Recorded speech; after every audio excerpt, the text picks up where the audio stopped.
Hello, my students. How are you today? Today's topic is functions and variables. Assalomu alaykum o'quvchilar. Bugungi mavzumiz function, ya'ni funksiyalar va variables, turli xilma-xilliklar haqida bo'lar ekan.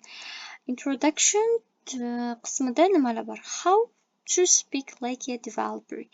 Ya'ni bugun biz kodni yozish bu bizni vazifamiz, ya'ni bizni ishimizni yarim qismi hisoblanadi. Haqiqiy dasturchi, haqiqiy professional shaxs o'zi yozgan funksiyasini boshqalarga uni ingliz tilida chiroyli tushuntirib berishi, uni aytib berishi kerak. Bugun mana shu narsalarni o'tarkanmiz. Bugun biz mana shu o'zgaruvchini ochdim, bu funksiyani mana shu ma'lumotni berib yubordim degan gaplarni inglizcha texnik qoliplarda gapirishni o'rganar ekanmiz va ularni farqlarini ham ko'rib chiqar ekanmiz. Ya'ni funksiya nima, variable nima, uni qanaqa farqli taraflari bor. Mana shu narsalarni birma-bir sizlar bilan birgalikda ko'ramiz. Let's start. Describing variables, ya'ni declaration assignment. Xilma-xillikni tasvirlash. Bizda o'zgaruvchi haqida gapirganimizda ikkita harakatni ajratib olishimiz kerak. Declaration nima, assignment nima? Declare bu e'lon qilish, nom berish degan ma'noni anglatadi. Assign esa qiymat yuklash, tenglashtirish degan ma'noni anglatadi. Agarda biz let total score desak, bu declaration hisoblanadi. Ya'ni umumiy nimani ayt, e'lon qil, nom ber desak, bu deklaratsiya hisoblanadi. Ya'ni declaration hisoblanadi. Unga masalan 100 ta qiymatni bersak, bu assignment hisoblanadi. Masalan, topshiriqda tipa mana shunaqa qiymatni qiyosla, tenglashtir degan bo'lamiz. Suhbatda buni I am declaring a variable and assigning a value to it deb tushuntirishimiz mumkin. Xo'sh, keyingisi variable scope, global or local.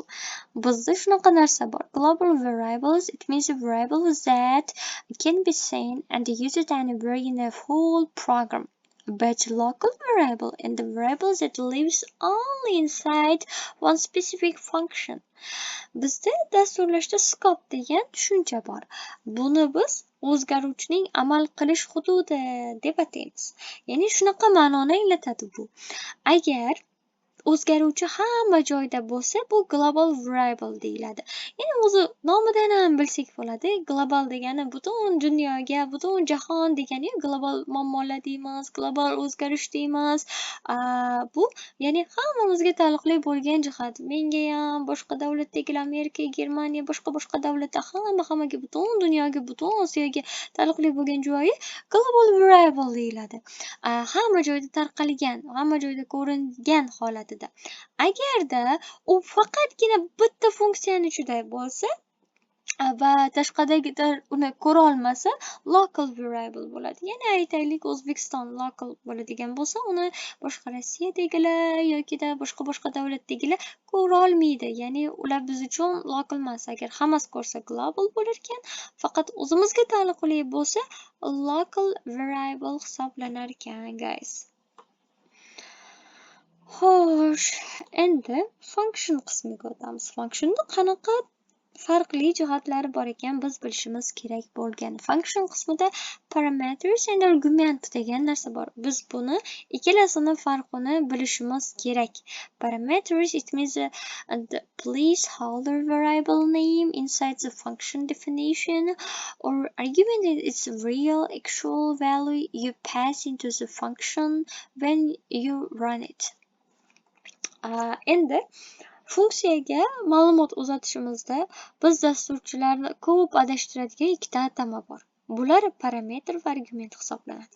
Funksiyani keling endi ikkalasini ko'rib chiqamiz. Funksiyani yaratganimizda qavs ichiga yozib qo'yadigan bo'sh nomimiz bu parametr hisoblanadi. Ya'ni uni shablon deb atasak ham bo'ladi.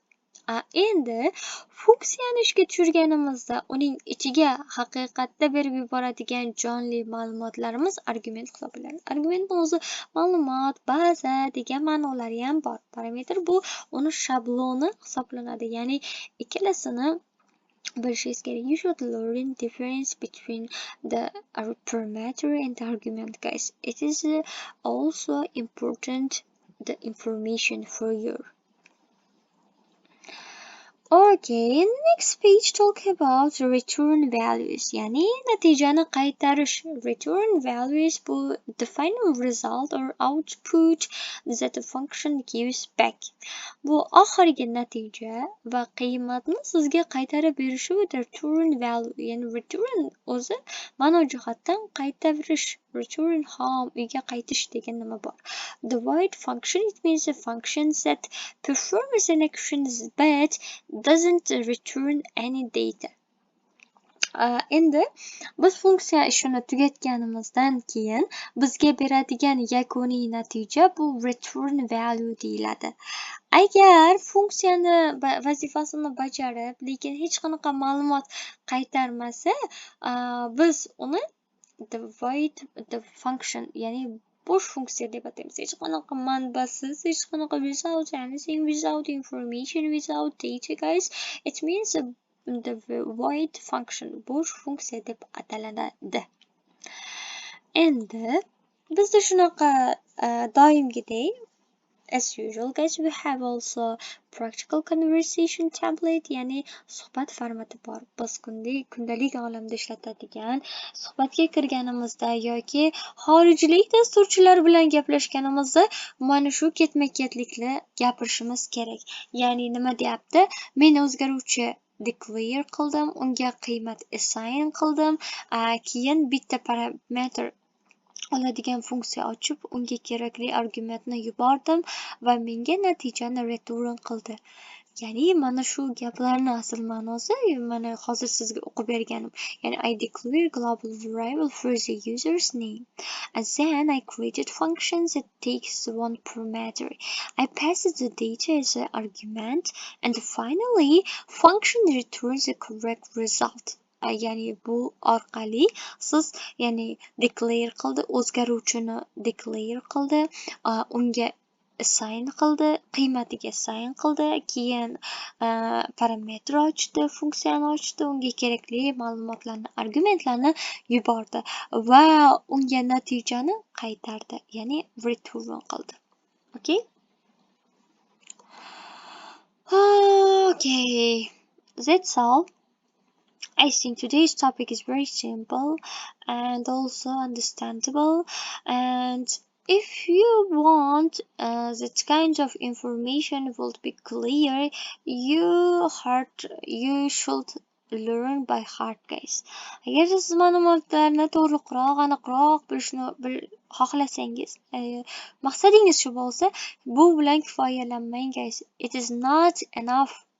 You should also practice, guys. Siz practice qilishingiz kerak. You should also learn by yourself. O'zingiz ham uni ko'rib chiqishingiz kerak va shart hisoblanadi. Bu ma'lumotlar bilan cheklanib qolmang. Ya'ni uni amaliyotda qo'llang, uni amaliy mashqlar bilan foydalaning. Bu siz uchun better, useful also. Okay, that's all, guys. Bye.